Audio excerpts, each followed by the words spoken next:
I'll never forget the look on Vernon's face when his lawyer told him he was broke. Not struggling, not tight on cash, completely, utterly, legally broke. After 43 years of marriage, after building what he thought was his empire, my husband sat in that leather chair and turned the color of old newspapers. His mouth opened and closed like a fish drowning in air. "What do you mean there's nothing?" Vernon's voice cracked. "I had stocks, investments, the rental properties. Those were marital property, Mr. Washington, already split in the divorce," his lawyer said, shuffling papers with the kind of nervousness that comes from delivering impossible news. "But your personal portfolio, your individual investments, the inheritance from your father, it's all gone. Transferred out legally over the past 6 months." Vernon's eyes found mine across that conference room. I sat there in my Sunday best, my purple dress with the gold buttons, the one I wore when I wanted to feel powerful. I didn't smile, didn't frown, just looked at him the way you look at a stranger on the bus. "Beatrice?" His voice was small now. "B, what did you do?" I tilted my head, taking my time before answering. "I protected my grandson's future. Something you clearly forgot about while you were busy with that girl young enough to be your granddaughter. Before we continue, please tell us where you're watching from so we know how far our stories reach, and subscribe to the channel to help us grow. Let me take you back to where this all started, because revenge, real revenge, isn't born in a moment. It grows slow, like the okra in my garden. Patient, deliberate, and when it's ready, honey, it's ready. It was a Tuesday morning in March when my whole world shifted. 43 years of marriage, and I thought I knew every one of Vernon's habits. The man was a creature of routine. Coffee at 6, business section by 6:15, out the door by 7:30 sharp. That Tuesday, he left his phone on the kitchen counter. Now, I'm not the kind of woman who goes through phones. My mama raised me to trust until given reason not to. But when that phone buzzed and I saw the message preview, "Last night was amazing. Can't wait to see you again," from someone named Crystal, well, trust took a backseat to truth. I picked up that phone. My hands weren't even shaking. Maybe some part of me already knew. Maybe that's why I'd felt so hollow these past few months, like I was living in a house with a ghost. The messages went back 4 months. 4 months of baby this and sweetheart that. 4 months of my husband telling some 28-year-old receptionist from his office that she made him feel young again. 4 months of him buying her gifts with money from our accounts. Money I helped build when I worked double shifts as a nurse for 30 years so he could expand his construction business. I sat at our kitchen table, the same table where we'd shared thousands of meals, where we'd done our taxes, where we'd celebrated our grandson Elijah's acceptance to Morehouse. I sat there and made a choice. I wasn't going to cry, wasn't going to scream, wasn't going to blow up his phone or confront him or play the fool. I was going to be smart. See, what Vernon didn't remember, what he'd forgotten in his old man crisis of wanting to feel young again, was that 5 years ago, when he'd had that health scare with his heart, he'd given me power of attorney. Full, unrestricted power of attorney. His lawyer had suggested it, said it was smart planning in case something happened during his surgery. Vernon had recovered just fine, and he'd never revoked it. I called my cousin Nadine, the only person I trusted with something like this. Nadine had been a paralegal for 30 years before retiring, and she knew things. She knew lawyers. She knew loopholes. She knew how to move in silence. "Girl, you sure about this?" Nadine asked when I told her what I'd found. We were sitting in her living room in Stone Mountain, drinking sweet tea, the afternoon sun coming through her lace curtains. "Never been more sure of anything," I said. Nadine nodded slowly, stirring her tea. "Then we need to be smart, surgical. Can't leave any room for him to claim elder abuse or coercion." "I'm 71, Nadine, not 90. My mind is sharp as it ever was." "I know that. But Vernon's going to come with everything he's got when he figures this out. We need to make it airtight." Over the next week, I met with 3 different lawyers. Not the one Vernon and I used for our estate planning. That would have been stupid. I found a young sister named Janelle Rhodes, who'd graduated top of her class from Howard Law and had built a reputation for helping women in situations like mine. She had an office in a Black-owned business complex in College Park, and when I walked in and told her my story, she didn't look shocked or judgmental. She just listened. "Mrs. Washington," she said when I finished, "what you're describing is legal. Unusual, yes. But if you have unrestricted power of attorney over his personal assets, and if those assets were clearly his separate property and not marital property, then yes, you can transfer them. Even without telling him? That's what power of attorney means. You're authorized to act on his behalf. Now, we need to be very careful about which assets we're moving. Anything that's marital property, jointly owned, acquired during the marriage with joint funds, that stays put. We're only looking at his separate property, his inheritance, his personal investment accounts that he set up before marriage, that rental property he bought with his father's life insurance money. Understand?" I understood perfectly. The next day, I went through our home office while Vernon was at work, probably sneaking off to some motel with Crystal. I found every document, every account number, every record of his separate property. His father had left him a substantial inheritance, nearly $200,000 back in 1985. Vernon had invested it wisely over the years, kept it separate from our joint accounts like his daddy had told him to. That account was worth over $800,000 now. Then there were the stocks he'd bought with that money, the rental property in East Point that generated $1,500 a month, the investment portfolio he barely looked at anymore because it was his nest egg that was just sitting there growing.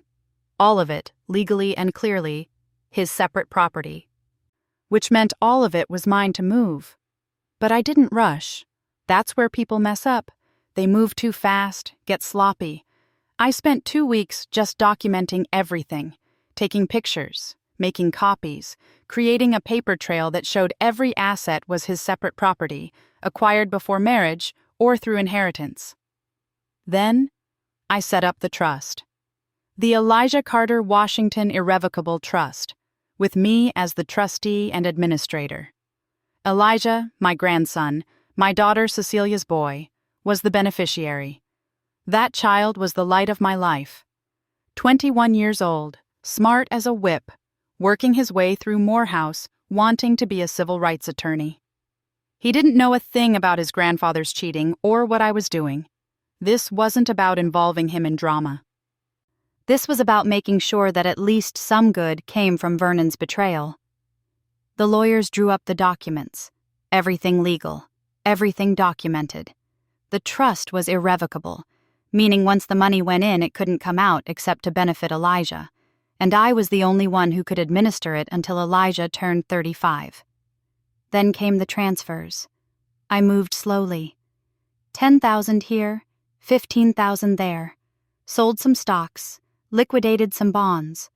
Always careful, always documented, always legal. I had the power of attorney. I was authorized to make these decisions. Vernon never noticed. Why would he? He hadn't checked those accounts in months, maybe years. He was too busy playing young with Crystal, too busy texting and sneaking around to pay attention to his nest egg. I kept living our normal life.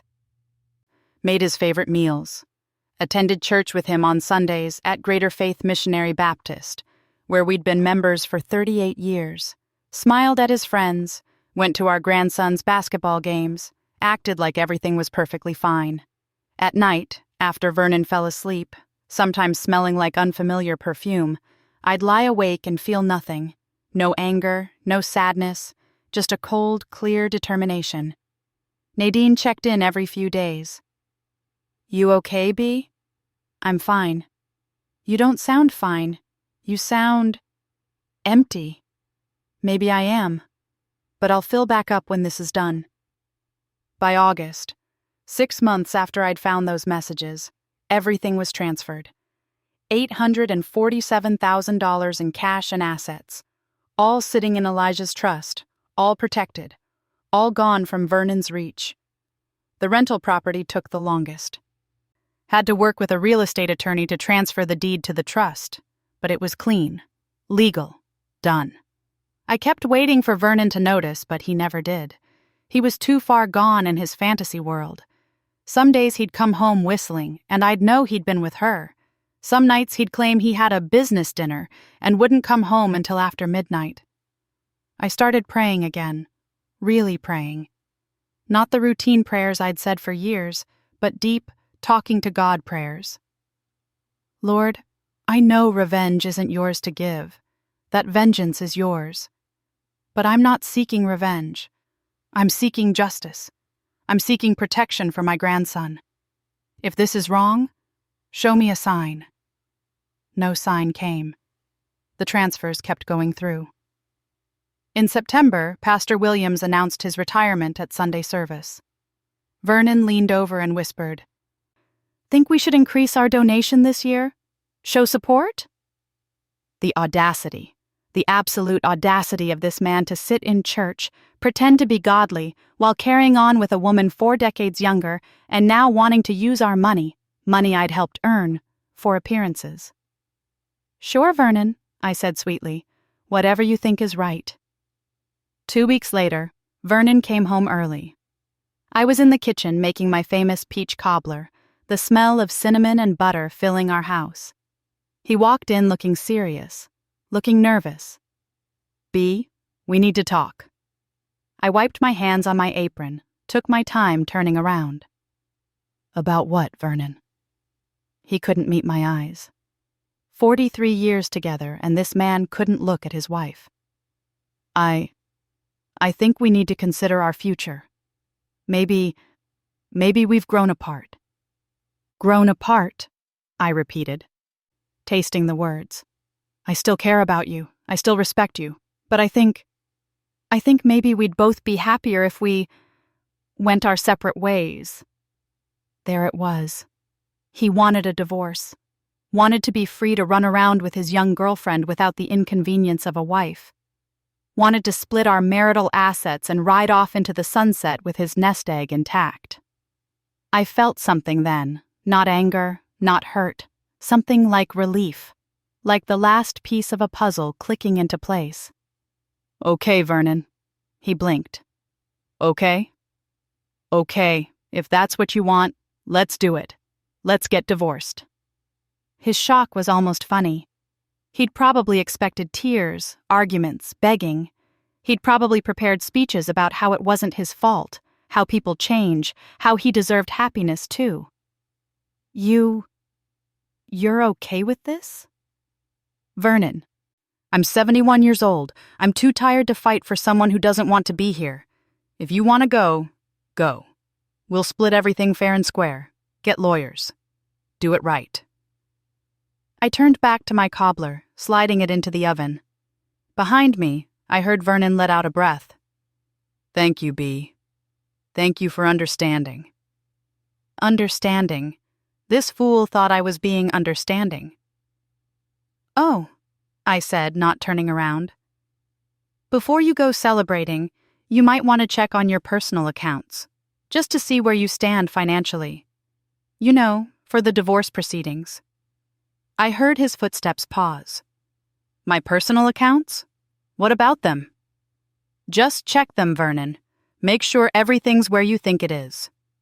That night, I heard him in his office, heard the clicking of his computer mouse, heard papers rustling, heard his breathing getting faster, heavier. Then I heard him yell my name. "Beatrice! Beatrice! Where is my money?" I was in bed, reading my Bible. Psalm 37, about not fretting because of evildoers. Vernon burst through the door, his face red, his hands shaking. "Where is it? Where's my money? My accounts are empty. The rental property, it's gone. Everything." I looked up calmly. "It's not gone, Vernon. It's just not yours anymore." "What are you talking about?" "That's my money, my inheritance, your power of attorney that you gave me 5 years ago. Still valid. I used it. Legally. Properly. That money is now in an irrevocable trust for Elijah." I watched him process this. Watched his face go from red to pale to something like gray. You can't. That's theft. Call the police then, Vernon. Call your lawyer. Call whoever you want. It's all legal, all documented. You gave me the authority. I used it. Simple as that. But why? Why would you? He stopped. Understanding hit him like a freight train. You knew. About Crystal.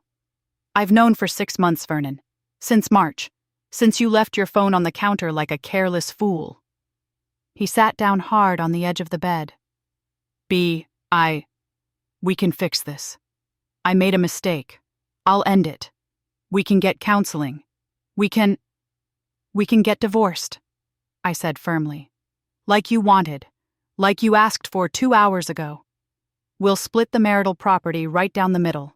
The house, the joint accounts, your pension, my pension, the cars, all of it.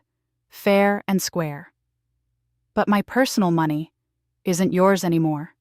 It's Elijah's. For his education, his future, his law school. The firm he's going to start one day. Everything you forgot to value while you were chasing a girl young enough to be his sister. Vernon's hands were shaking. That was 40 years of investments. My father's legacy. And now it's your grandson's legacy. Seems fitting, doesn't it? Generational wealth actually going to the next generation instead of being wasted on a midlife crisis. You vindictive. Choose your next words very carefully, Vernon Washington. I just spent 6 months protecting our grandson's future while you spent 6 months destroying our past. You want to talk about vindictive? You want to talk about betrayal? After 43 years of marriage, you couldn't even be honest enough to ask for a divorce before you started sleeping around. He stood up, pacing now. I'll fight this. I'll sue you.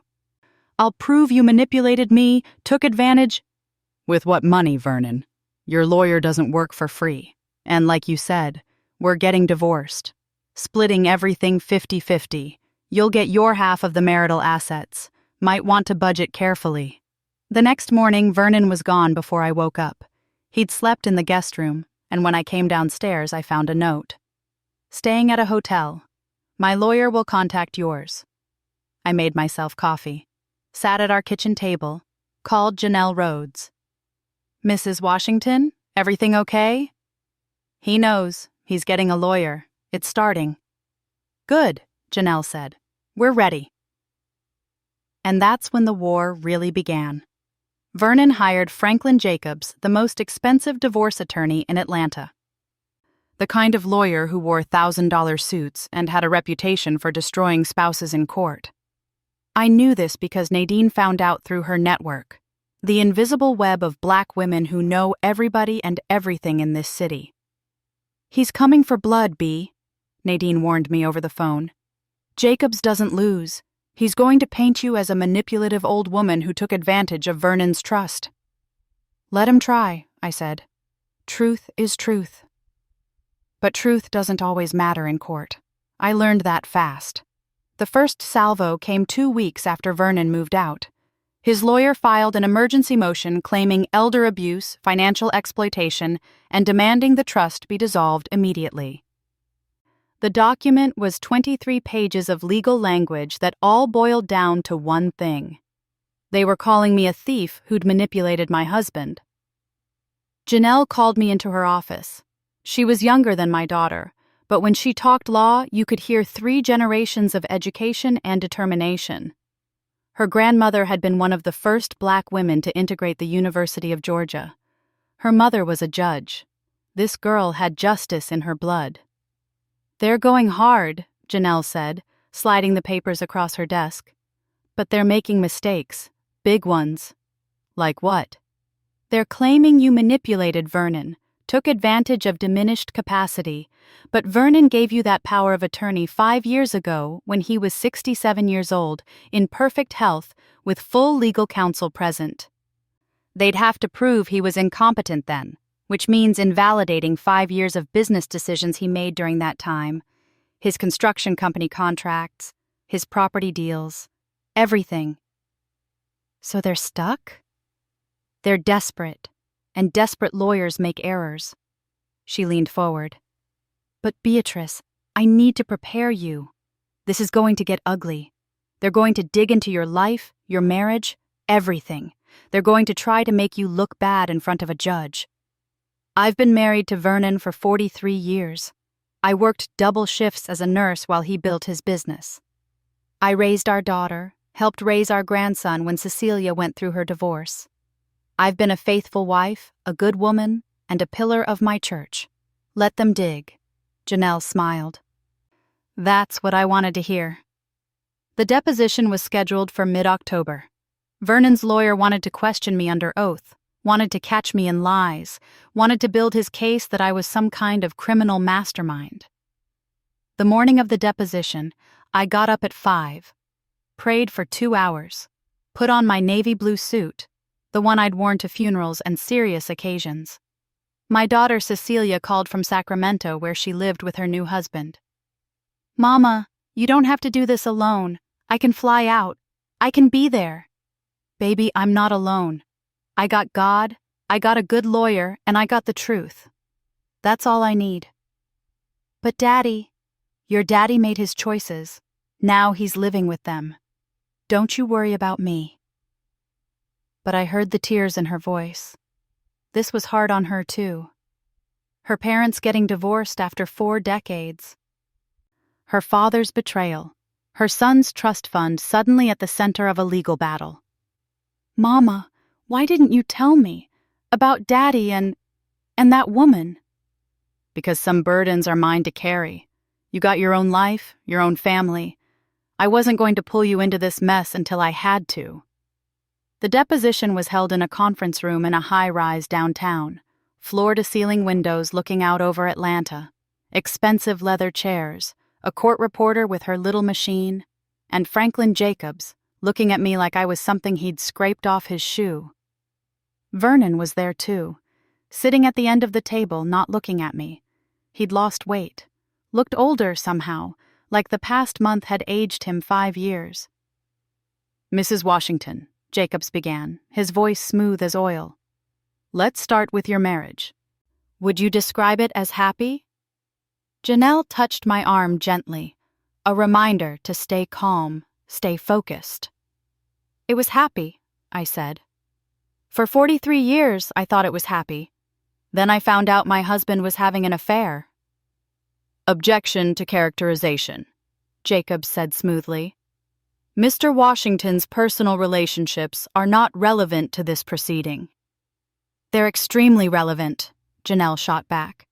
Mrs. Washington's actions were a direct response to discovering her husband's infidelity. The court reporter's fingers flew across her machine. Mrs. Washington, Jacobs continued, when did you first begin planning to transfer your husband's assets? I didn't plan anything until I discovered his betrayal. So you admit this was retaliation?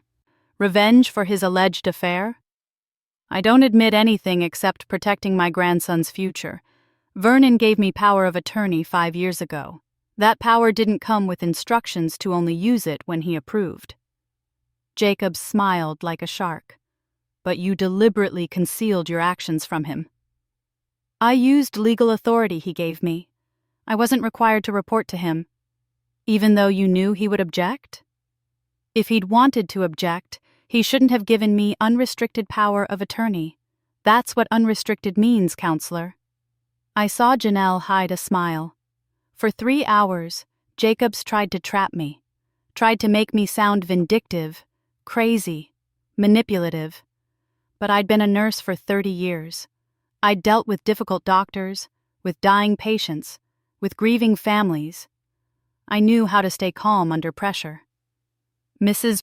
Washington, isn't it true that you're estranged from your daughter? My daughter and I talk twice a week. She lives in California with her husband and stepchildren. That's not estranged. That's geography. But she went through a difficult divorce herself, didn't she? Perhaps you harbor resentment toward men because of that?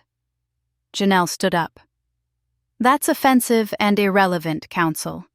Are we here to discuss Mrs. Washington's daughter's divorce or the legal validity of a power of attorney? The deposition ended with nothing gained for Vernon's side.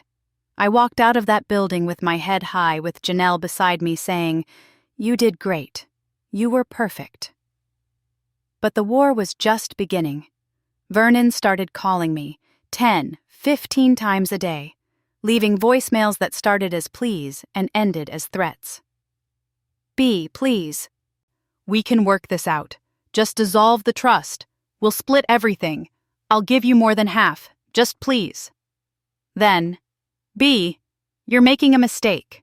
My lawyer says you're going to lose. You're going to end up paying my legal fees on top of everything else. Then, you vindictive witch, you're destroying me. 43 years and this is how you repay me? I never answered, never called back, just saved every voicemail as evidence.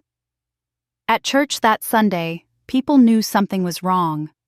Vernon hadn't been there in weeks. People asked about him, and I just smiled and said, "He's dealing with some personal matters. Please keep him in your prayers." After service, Pastor Williams, who was still there until his replacement arrived, pulled me aside. "Sister Beatrice, if you need anything at all, this church family is here for you." "Thank you, Pastor. I mean it.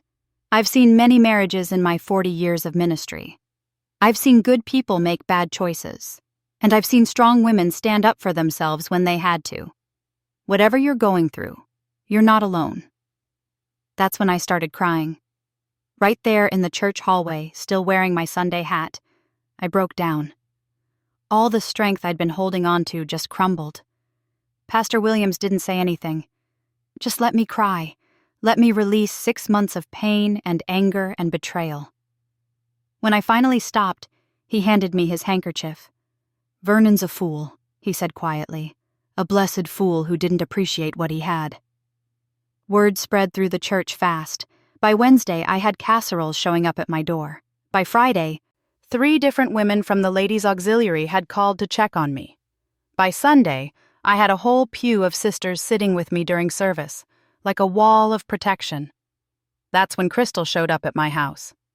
I was in my garden, pulling weeds, trying to find some peace in the October sunshine. Heard a car pull up.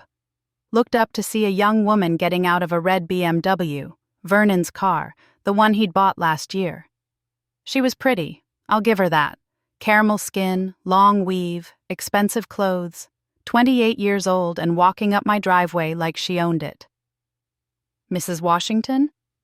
I stood up, pulled off my gardening gloves. That would be me. "I'm Crystal. I think we need to talk." The audacity, the absolute nerve. "You're right," I said. "We do need to talk. Come on inside." I saw her hesitate. Probably thought I was going to attack her, but I led her into my kitchen, poured 2 glasses of sweet tea, and sat down at my table. "So," I said, "you're the woman who's been sleeping with my husband." She had the decency to look ashamed.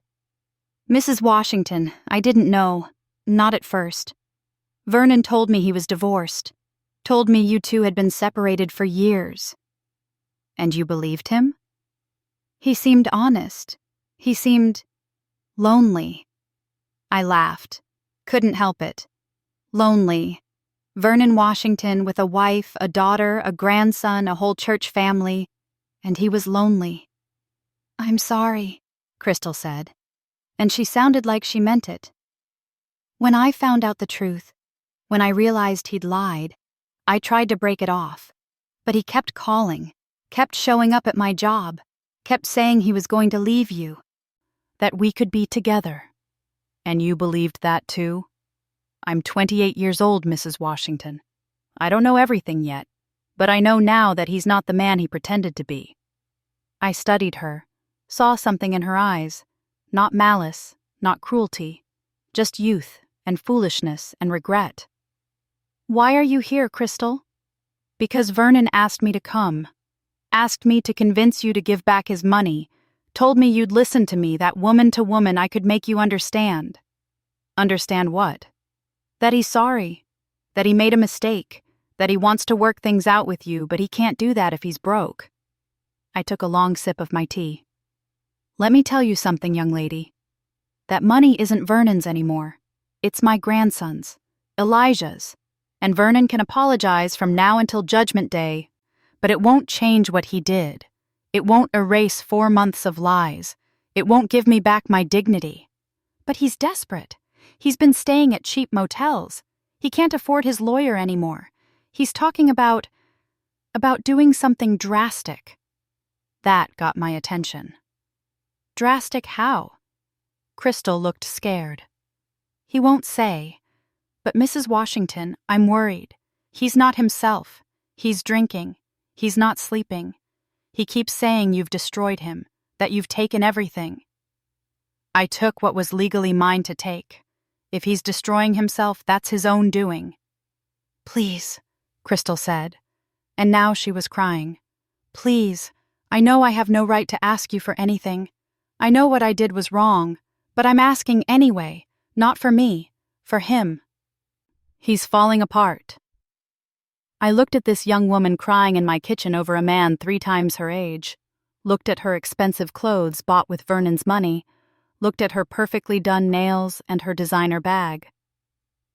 Crystal, I'm going to tell you something, and I want you to listen carefully.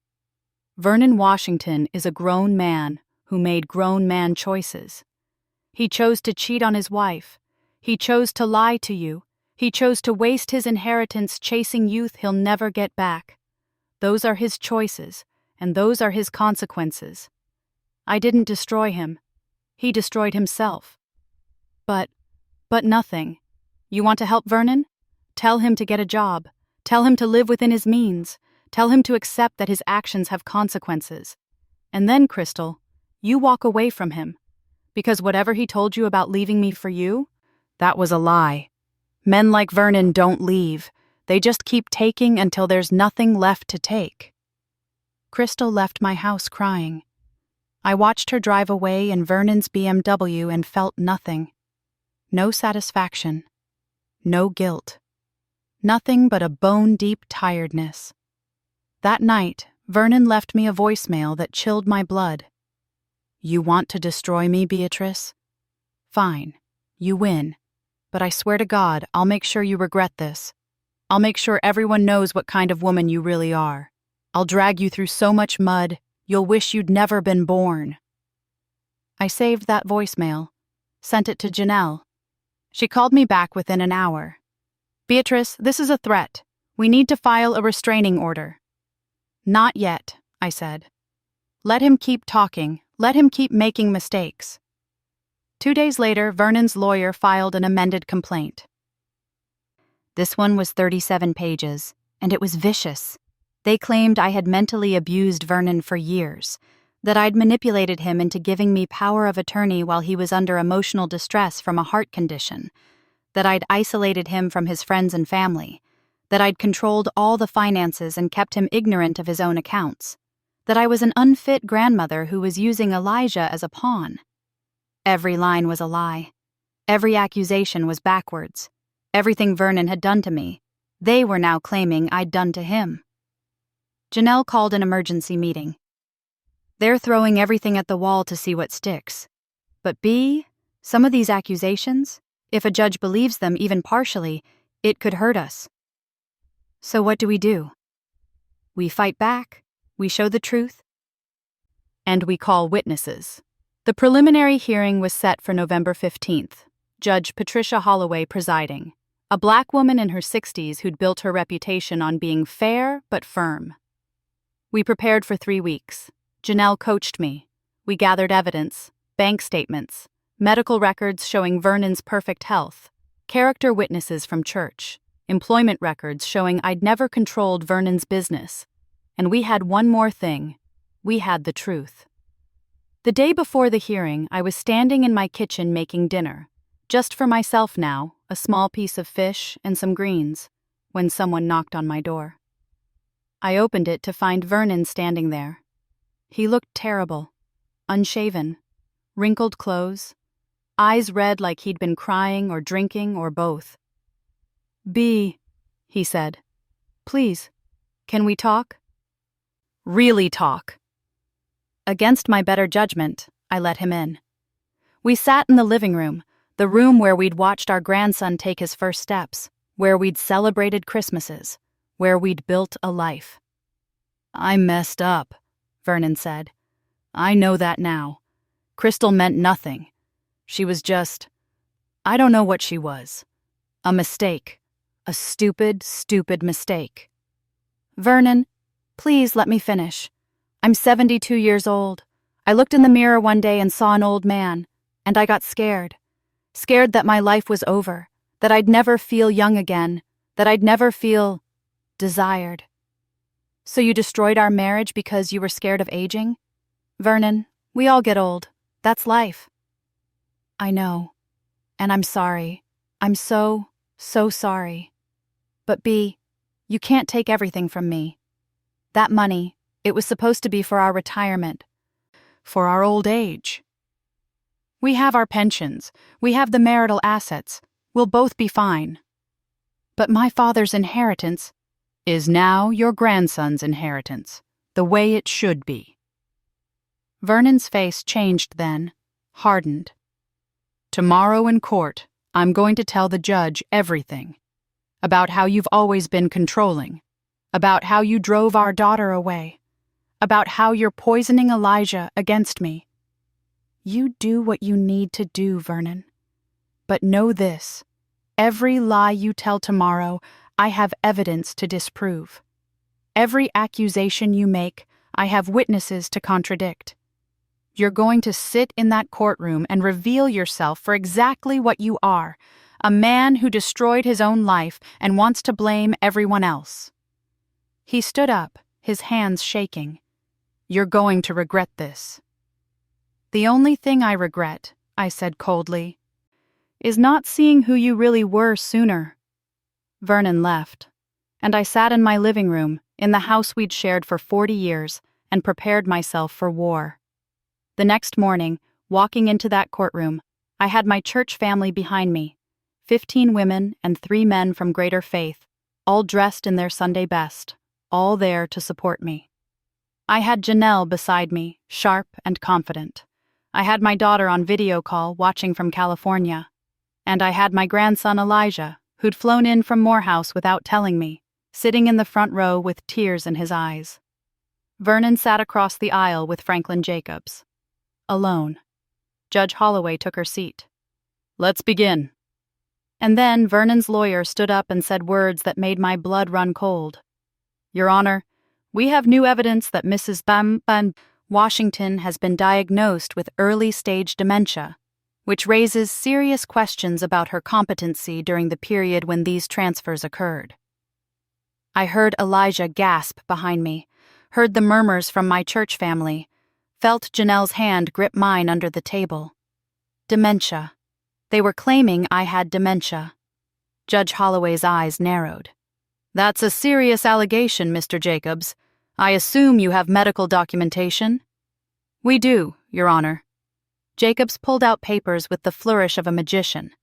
A preliminary assessment from Dr. Raymond Chen, conducted last week at Mr. Washington's request. It indicates early markers consistent with cognitive decline. My heart was pounding, but Janelle was already on her feet. Your Honor, this is ambush tactics, and it's offensive. Mrs. Washington has not been diagnosed with any form of dementia. We request an immediate independent medical evaluation by a court-appointed physician. Your Honor, Jacobs countered smoothly, we're simply presenting evidence that raises questions about Mrs. Washington's mental state during the period when I legally exercised power of attorney my husband gave me. I stood up. Couldn't help myself. Janelle tried to pull me down, but I was done being quiet. When I used my perfectly sound mind to protect my grandson from his grandfather's betrayal? Mrs. Washington, Judge Holloway said firmly, but not unkindly, please sit down and let your attorney speak. I sat, but my hands were shaking with rage. Janelle took a breath. Your Honor, may I approach with our own medical documentation? Proceed. Janelle walked to the bench with a folder I hadn't seen before. These are Mrs. Washington's complete medical records from the past 5 years, including her annual physical from September, just 2 months ago. Her physician, Dr. Angela Morrison, has been treating her for 23 years. There is no indication of cognitive decline. None. Additionally, we have a letter from Dr. Morrison specifically addressing this claim. Judge Holloway read through the papers, her expression unreadable. The courtroom was silent except for the clock ticking on the wall. Finally, the judge looked up.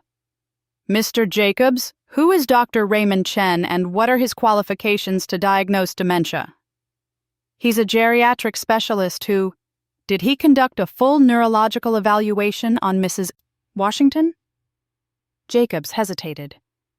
He conducted an initial assessment based on behavioral observations and Mr. Washington's testimony about his wife's recent behavior. So he never actually examined Mrs. Washington? Not a physical examination, no, but Your Honor, Mr. Jacobs. Judge Holloway's voice could have cut glass. You brought a dementia claim based on a doctor who never examined the patient. Based solely on the testimony of a spouse currently engaged in contentious divorce proceedings. I saw Jacobs's confidence crack. Your Honor, we felt it was important to raise concerns. What you did, Judge Holloway interrupted, was make a serious medical accusation without proper medical evidence. I'm striking this claim from the record entirely.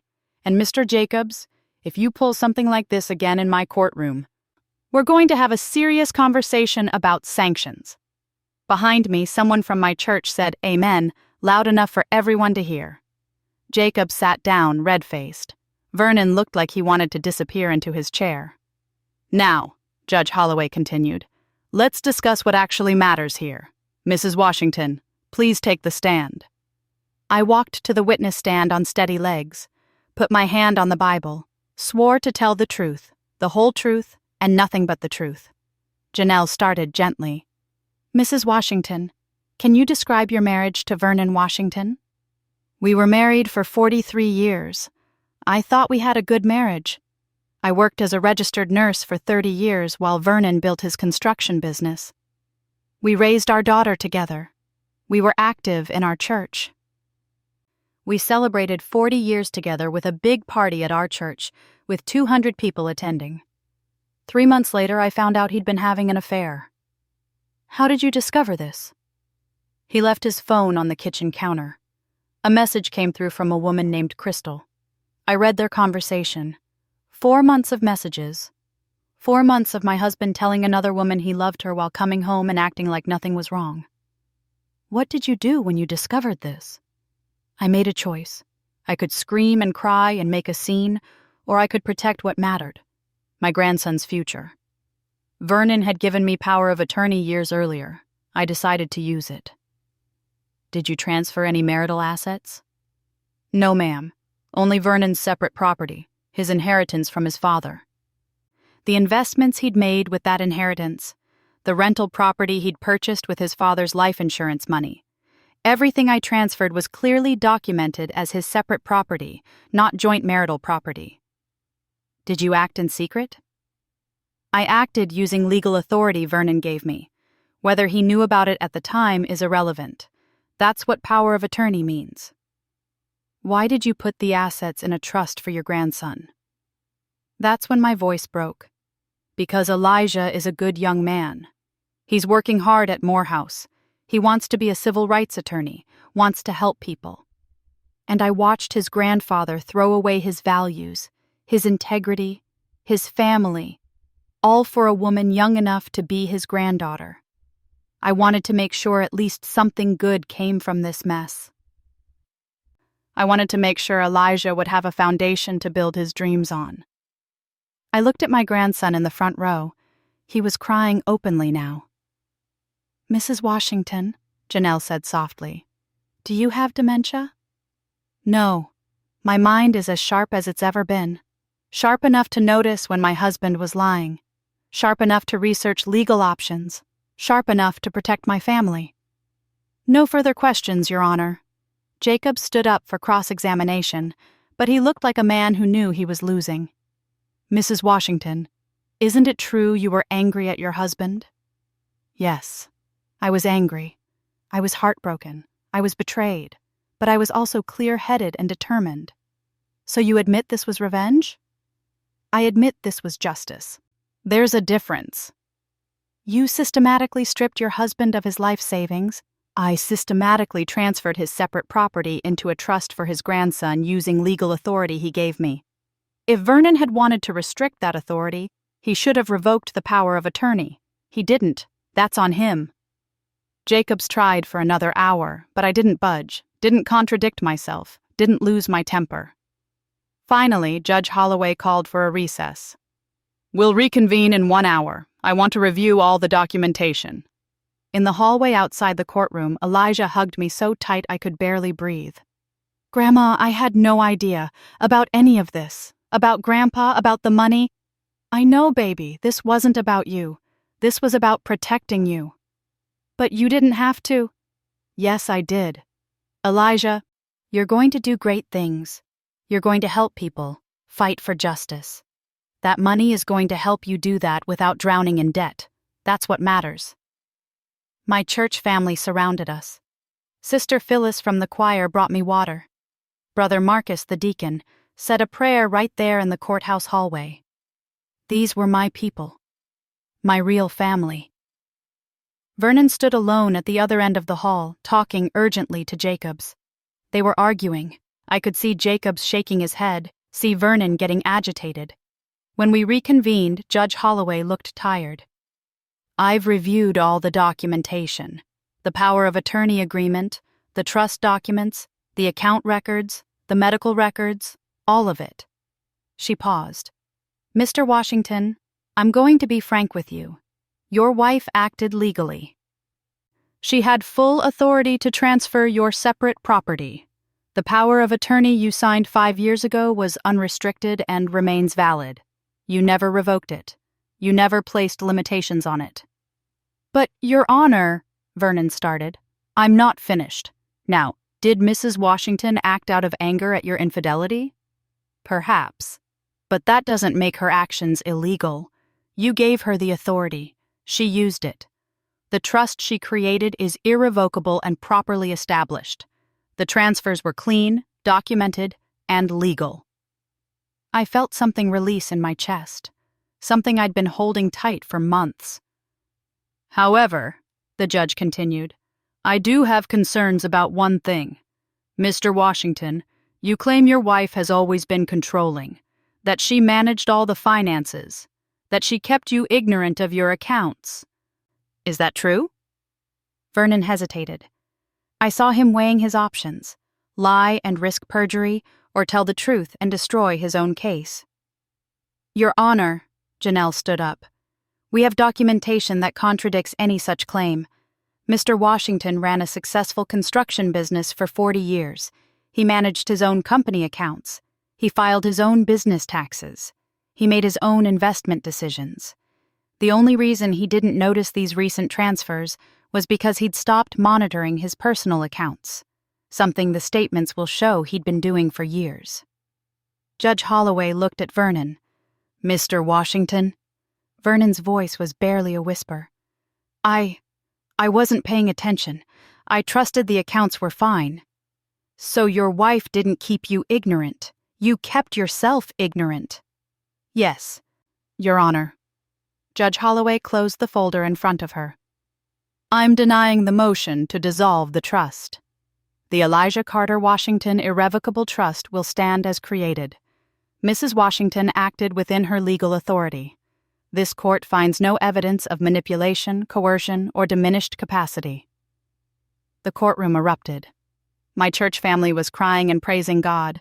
Elijah was hugging me. Janelle was shaking my hand with tears in her eyes. Across the aisle, Vernon sat with his head in his hands. But Judge Holloway wasn't done. "Furthermore, I'm ordering Mr. Washington to cease all harassing contact with Mrs. Washington. The voicemails and threats submitted as evidence are completely inappropriate. If there's any further contact beyond what's necessary for the divorce proceedings, I'll issue a formal restraining order." "Your Honor," Jacobs said weakly, "we'd like to request—" "Unless you're requesting to withdraw from this case, Mr. Jacobs, I suggest you sit down. This hearing is concluded. We'll address the divorce proceedings at the next scheduled date." Outside the courthouse, reporters were waiting. Somehow word had gotten out about the case, probably because Franklin Jacobs liked publicity. Cameras, microphones, questions shouted from every direction. Mrs. Washington, how do you feel about the judge's ruling? I feel vindicated, I feel justified, and I feel free. Do you have any message for your husband? I looked directly at the camera. Vernon Washington made choices. Now he's living with the consequences. That's not my doing, that's his. And to any woman out there dealing with betrayal, dealing with a husband who took her for granted, who thought she'd just accept anything, stand up for yourself. Protect yourself. Know your worth. We left the courthouse and I felt lighter than I had in months. Years, maybe. The divorce was finalized 2 months later. We split the marital property exactly down the middle. The house, we sold it and split the proceeds. The joint bank accounts, split. His pension, my pension. We each kept our own. The cars, I kept mine, he kept his. Vernon ended up moving in with his cousin in Decatur. Got a job as a consultant for a small construction firm. Lived modestly on his half of the marital assets and his Social Security. Crystal disappeared from his life the moment the money disappeared. Funny how that works. Elijah graduated from Morehouse with honors. The trust fund, now worth nearly $900,000, was waiting for him. Enough for law school at any university he chose. Enough for him to start his career without debt. Enough to honor his great-grandfather's legacy the right way. I bought a small house in Lithonia near Nadine, got myself a garden twice the size of my old one, joined a new church where nobody knew my story, where I was just Beatrice, a woman starting fresh. Some Sundays, Pastor Williams from my old church visits. We sit on my porch, drink sweet tea, and talk about forgiveness and moving forward. "Do you forgive Vernon?" he asked me once. "I'm working on it," I said honestly. "Some days are easier than others. But I don't hate him, I don't think about him much anymore." "That might be the best kind of forgiveness," Pastor Williams said. Not the dramatic kind, just the quiet letting go. Elijah comes to visit every few weeks, brings his textbooks, studies at my kitchen table like he used to when he was younger. Sometimes he asks about his grandfather. "Do you ever talk to him, Grandma?" "No, baby. We said everything we needed to say." He calls me sometimes, wants to explain, wants me to understand it wasn't his fault. What do you tell him? I tell him I love him, but I also tell him what he did was wrong, that Grandma didn't destroy him. He did that himself. Smart boy, going to make a fine lawyer. I'm 72 years old now. I take yoga classes at the community center. I volunteer at the library reading to children. I have dinner with Nadine twice a week. I FaceTime with Cecilia and her family in California every Sunday after church. My life is peaceful. Simple, mine. Sometimes I think about those 6 months when I was planning everything. When I was moving money, creating trusts, preparing for war. Part of me wonders if I was wrong. If I should have just confronted Vernon, divorced him, and moved on. But then I think about Elijah, about his future, about the opportunities that Trust Fund is giving him, about the generational wealth that's actually going to the next generation now. And I know I did the right thing. Vernon made his choices. I made mine. He chose betrayal. I chose justice. He chose to throw away 43 years. I chose to build something that would last generations. In the end, that's all any of us can do. Make our choices and live with them. I chose to live free. Chose to live with dignity. Chose to live knowing I stood up for myself when it mattered most. And every morning when I wake up in my little house, when I look out at my garden, when I hear the birds singing and feel the sunshine, I know I made the right choice. Vernon Washington took 43 years of my life, but he doesn't get one more day. The rest of my days are mine, and that's the sweetest revenge of all. Thank you for staying with us through this journey. Please subscribe for more stories and drop a comment. We read every single one.